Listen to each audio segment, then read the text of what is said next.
Vous savez ce moment où votre cerveau refuse de se taire? Bienvenue dans l'enfer des overthinkers. Vous pensez trop ou plutôt vous pensez contre vous?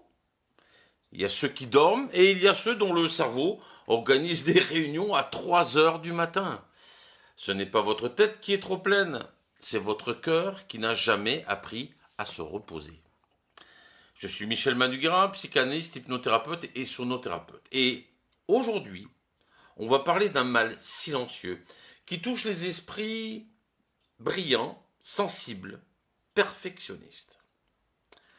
Le syndrome de l'overthinker, un esprit saturé qui tourne en boucle, plus communément appelé rumination mentale, pensée compulsive ou hyperactivité cognitive.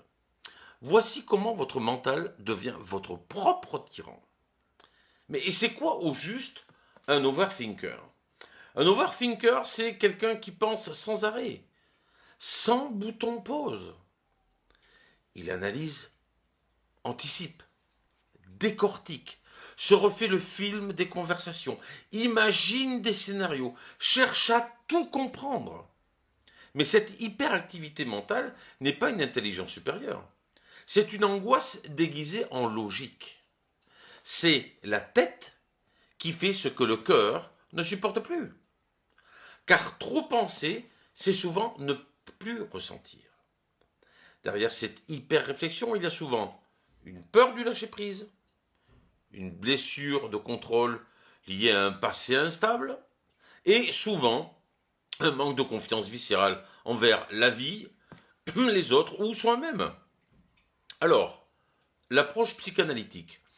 Penser pour ne pas sentir. D'un point de vue psychanalytique, la rumination obsessionnelle ou l'intellectualisation défensive est une défense contre l'angoisse. Le sujet s'enferme dans la pensée comme dans une forteresse. Il tente de tout analyser pour éviter de ressentir ce qu'il ne comprend pas.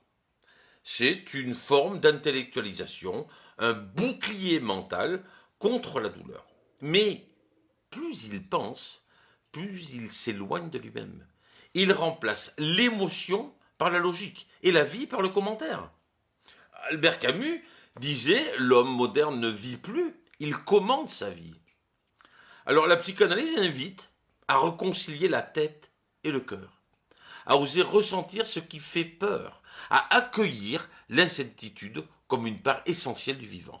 Pour l'approche, hypnothérapeutique, on reprogramme le mental. L'hypnose, elle,